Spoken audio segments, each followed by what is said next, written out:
Vice President at DepEd Secretary Sara Duterte pinangunahan ang 57th commencement exercises ng isang universidad sa Dagupan City.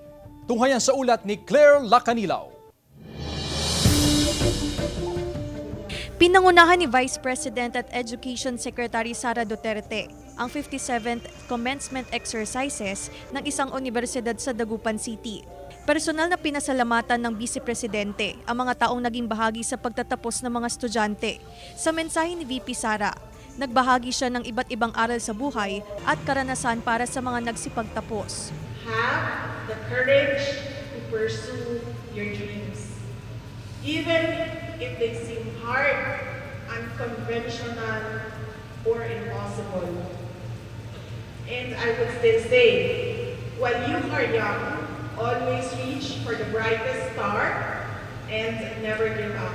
Ayon sa Vice Presidente, ang pagtatapos ay hindi para sa mga graduates, kundi sa mga taong nasa likod nito upang makamit ang tagumpay ng mga estudyante. Kinilala niya ang naging kontribusyon lalo na ng mga magulang at guro na tumulong sa mga nagsipagtapos sa pagkamit ng kanilang pangarap. Indeed, we will make mistakes along the way. We will make detours. We might fall and bruise ourselves, but we should get up, heal ourselves, and face the world with pride, courage, with optimism, and with faith.